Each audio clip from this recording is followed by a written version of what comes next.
think you should be.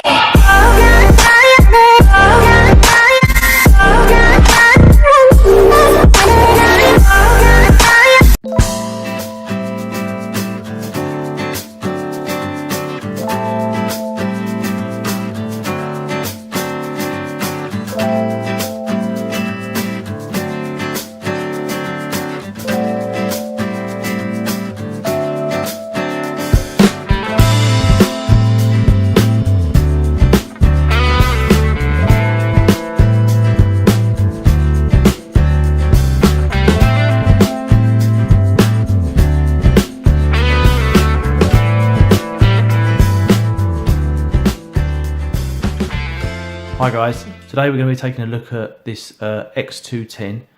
It's a clone of the Luminaire QVA X210. So we're going to see what components come with it, and I'll put a link in the description. You can buy this from banggood.com. The frame itself, I've already measured this. It's 214mm across from motor to motor. You can see that there, it comes out about 214mm, so it's just over a 210. It's also 4mm in thickness, so it's quite a thick frame, one piece. It looks like it's quite strong and durable. It comes with all these other bits and pieces here. You get 4 standoffs and a shorter standoff in the pack. So one of these is slightly shorter, and that's meant to go across where the camera goes. So the 4 stand-ups will go at the front there. Your PDB board will go in there, or flight controller, and obviously motors on the corners. Now these little tiny bits here, they fit into the front like that, and that goes across like this. And then what happens is this part here will fit underneath and clips in just like so, and that makes up the frame. So the front upstands and the back upstands will fit in there, and that will then make about a 30-degree angle for your GoPro to go on top, and then your camera will fit just in that little hole there, facing about 30 degrees as well. You can adjust your camera down and up. Just wanted to verify that was 40 degree for people. The components I'm going to be using for today, I've got these little B 30 amp ESCs. I've actually got one out the packet here, so I'll show you that one. This is what it looks like. These are Bell Heli-S, so they're 30 amp. And the motors I'm running are going to be the Emax RS2205S 2600 kV. I've got one in hand. Okay, so these are the motors. You get a nice little sticker with that, and inside there it says RS225S. You get some hardware comes with that. These are all hollow shaft now, and these just come with clockwise threads, and you get a little tiny nut there on the bottom instead of that little C-clip now, so that's a nice feature. So these should be quite quick on this frame. I'm trying to build a lightweight quad, so for the flight controller I've gone for the F3 V4. So I've already took this out of the packet and clipped onto the VTX because I was having a look at how this will all go together. So basically you solder all your ESC cables, positive and negatives, on here, but you can also do the same on the reverse. So what I will probably do is take the 2 right hand motors underneath and solder them at the bottom, and then the 2 left hand motors, just take them up to it and just go over the top and solder, and the same there. You've got a little button on the side here, just there, and that button there allows you to flick through your milliwatts, so it can go to 25, 200 or 600. With the cable I'll probably curl that around slightly and fix that to the back of my quadcopter. What I tend to do is fix the aerials on like this, and then I will curl that round slightly, and then I actually fix here. I put a cable tie right through there onto the frame. So on the frame here, this one, as it comes over, there's a couple of little holes there. So I normally put it about there and cable tie it across, and then that way, if there's any crashes, it just bends the aerial. I've had so many VTX break, and if you keep this bit exposed, it will try and snap it off from there, whereas if you cable tie it here, then it will just bend the aerial, which is much better than actually breaking the VTX. These do actually clip on and off, so you probably can buy a replacement. It just comes off there, so that's quite good. So I'll tell you what I'm going to do. I'm going to move these to one side, and I've got some scales here, so we're just going to see how much this weighs. Zero that, and then we'll put it on the scales. That comes in at 17 grams. That's 17 grams for your flight controller, your VTX. It's got an OSD on there as well, and that's your PDB board as well. So that's everything in one go there. So hopefully this will be quite a light build. It does come with, the kit does come with this PDB board anyway. It's got a 5 volt out and 12 volt out, but I won't need that because I'm not going to put it to a separate flight controller. So I've got one that's all built in.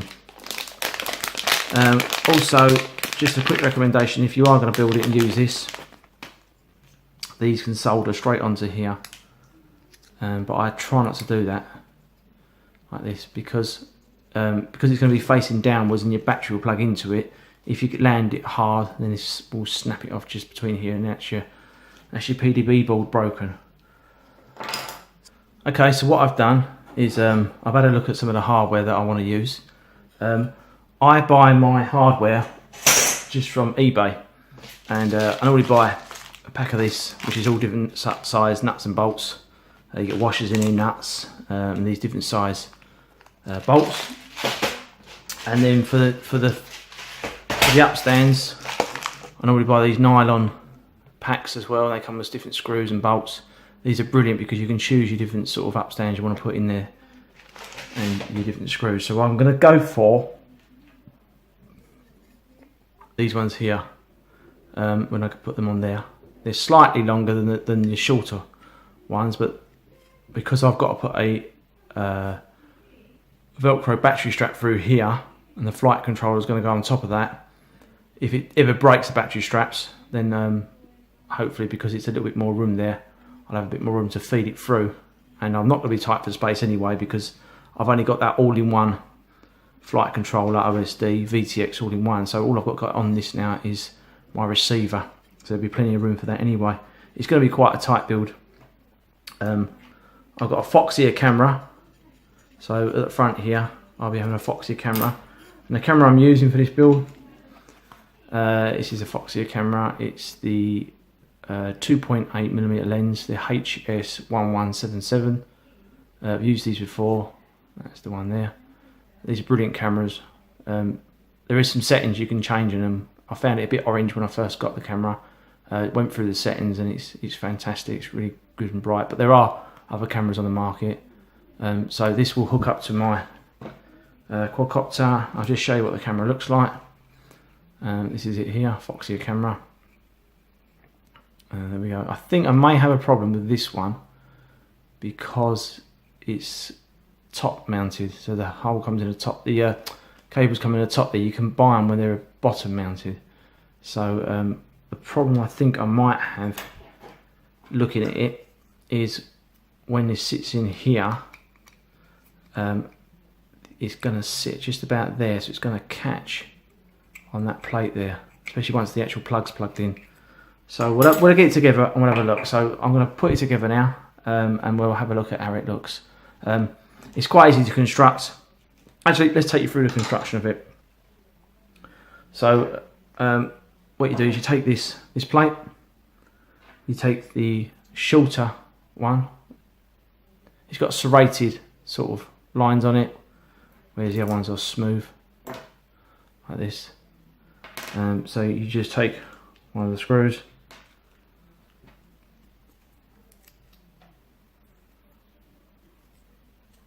pop a screw in the side there and wind that on.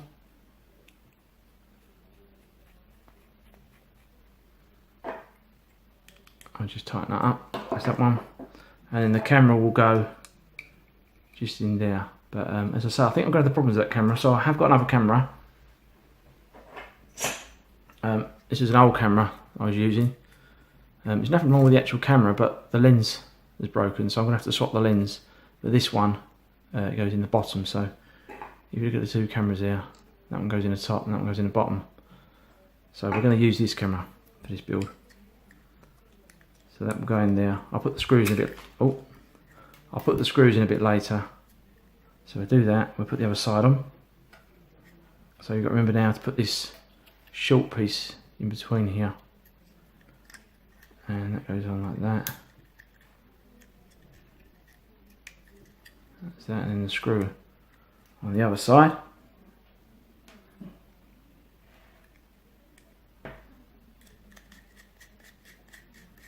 I would normally put this together with nylock, but I'm just doing it dry at the moment, just to, so you can see that's the angle where the GoPro will sit, and then your camera will be facing the same angle. And then the bottom plate, this will just sit in those two parts there. So you get your two standoffs at the front, two standoffs at the back, and then the middle plate will sit underneath there. So what I'm going to do is I'm going to put these standoffs on for the flight controller.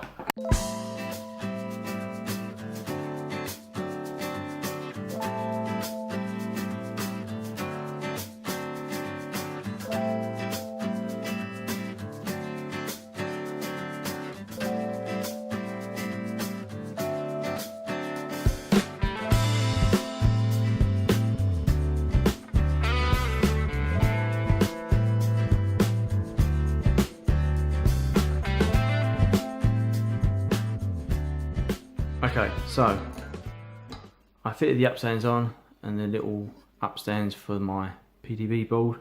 I'll just show you how this part goes together because it can be a little tricky. This part here is the back, and the little part of the recess there is the front. And what you do is, if we lay that flat and you take your plate there, this should slide through there like so. And then there's little tiny holes here, and that bit goes under there and clips in. And that's that part, and then that will just drop onto the top into those two little holes there. So it just drops on top like that in one hole and in the other, and then just put your 4 screws in, 3, 4, and that holds all that lot together, and then that rotates up and down. As I say, it will only go probably about 40 degrees, maybe might be a bit more, but coming down it will come down a lot more. Now another advantage of using a smaller flight controller, which is all in one, rather than a PDB and then a flight controller on top, is I don't think this would come down much. If you look at that there, it would hit the top flight controller, so it wouldn't go no less than about sort of 20 degrees. So if you were flying sort of quite mild mellow, I mean, I'll probably have this at quite an angle anyway, you wouldn't be able to bend it down. I'd probably keep that at 30 degrees because it goes with I think this is about 30 degrees, goes with 30 degrees from where my GoPro is going to go. So with that little carbon fibre plate through there and this bit there, I guess your strap will go underneath that, come out there, because there's a tiny little gap. Let me, you can see that on there. Yeah, there's a tiny gap there where your strap will come out, and then that will house your GoPro on here, and then you set your angle at the same. I mean, I set my angle at the same, and off you go. So that's pretty much, once the top's on there, that's pretty much how the build goes for that. And then I'm going to start putting the PDB board on, getting it soldered, and adding all my VTX and stuff. As I say, this will sit pretty much in there, and I will curl that round. It will just come slightly behind there, and my antenna will go under there. As I say, I'll fix it about there and then bend this up about sort of 30-degree angle, so when it's sort of flying around, it's upright. Okay, I'm going to stop there and carry on get the rest of it built up.